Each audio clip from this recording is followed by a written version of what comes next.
బ్రహ్మ ముహూర్త కాలంలో నిద్రలేస్తున్నారా? బ్రహ్మ ముహూర్త కాలానికి ఉన్న ప్రాధాన్యతను తెలుసుకోవాలనుకుంటున్నారా? అయితే వినండి. బ్రహ్మ ముహూర్త కాలానికి చాలా ప్రాధాన్యత ఉంది. అది మన భారతీయులందరూ కూడా నమ్ముతూ ఉన్నటువంటి విషయము. ఈ ముహూర్తాన ఎలాంటి పనులు ప్రారంభించినా సకల శుభాలను ప్రసాదిస్తుందని మన యొక్క నమ్మకం.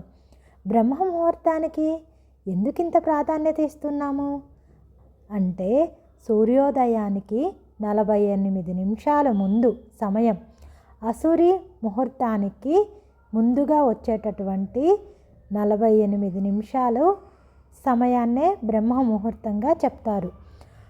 బ్రహ్మ ముహూర్తంలో పూజలు, జపాలకు, మంత్ర సాధనకు విశిష్టమైన సమయంగా ఆధ్యాత్మిక పండితులు అంటూ ఉంటారు. బ్రహ్మ ముహూర్తంలో లేవటం వల్ల మానసిక ఒత్తిడి తగ్గుతుంది.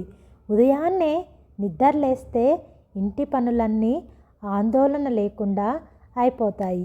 ప్రతిరోజు సూర్యోదయం చూసే అలవాటు ఉన్నవారికి గుండె, మెదడు ప్రశాంతంగా, ఆరోగ్యంగా ఉంటాయని మన శాస్త్రాలు చెప్తున్నాయి. ముఖ్యంగా విద్యార్థులు ఈ బ్రహ్మ ముహూర్తంలో లేచి చదువుకుంటే ఆ చదువు ఎప్పటికీ గుర్తుండిపోతుందని విశ్వాసం. ఆయుర్వేదం ప్రకారం రాత్రి త్వరగా నిద్రపోయి ఉదయం సూర్యోదయానికి ముందే నిద్ర లేచే వారికి అనారోగ్య సమస్యలు ఉండవు. సూర్యరశ్మి మనపై పడటం ద్వారా డి విటమిన్ లభిస్తుంది. దీంతో రోగాలు దూరమవుతాయి. అంతేకాకుండా బ్రహ్మముహూర్తం గురించి మరికొన్ని విషయాలని తెలుసుకుందాం.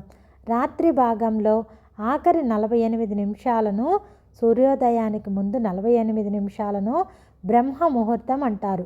మన శరీరంలోని జీవగడియలు ఈ బ్రహ్మ ముహూర్త కాలంలో అద్భుతంగా పనిచేస్తాయి. తద్వారా మానసిక ఉల్లాసం పెరుగుతుంది. చాలామంది ఈ సమయంలో ధ్యానం చేయటాన్ని ఇష్టపడతారు. ధ్యానం అంటే ఆలోచన రహిత స్థితిని మనకి ప్రాప్తింపచేసే ఒక ప్రక్రియ.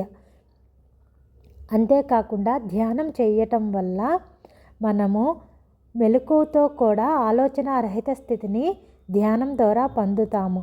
అప్పుడే అనేక మానసిక సమస్యలు తగ్గిపోయి జీవితం ప్రశాంతంగా ఉంటుంది. మొదట ఈ స్థితిని పొందిన తర్వాత ఎరుకలో రోజంతా ఉండేలా చూసుకోవాలి. అనేక పద్ధతుల ద్వారా ధ్యానం చేయొచ్చు. కానీ శ్వాస మీద ధ్యాస పెట్టడం ద్వారా మీలో కలిగేటటువంటి మార్పులని గమనిస్తూ ఉండటం ద్వారా రోజు రోజుకి మీ యొక్క సాధన పెరుగుతూ వస్తుంది. అంతేకాకుండా మీ యొక్క ఆరోగ్యము ఇలాంటి విషయాలలో చాలా మీకు సహాయపడుతుంది. అంతేకాకుండా ఎవరికైనా శరీరం మీద ధ్యానము అనేది ఎఫెక్ట్ చూపిస్తుంది అనే క్రమాన్ని పరిశీలించినప్పుడు, నిరంతరం చేసినప్పుడే దాని ప్రభావం మన మీద కొనసాగుతుంది అని, కొన్ని రోజులు మనం చేస్తూ ఉన్నప్పుడు క్లీనింగ్ రూపంలో మనలో ఉన్నటువంటి నెగిటివ్ ఎనర్జీస్ అన్నీ బయటికి వెళ్ళిపోయి మనకి చాలా శక్తిని అలాగే ప్రశాంతతను ఇస్తాయి. బ్రహ్మ ముహూర్తం గురించి తెలుసుకున్నందుకు ధన్యవాదాలు.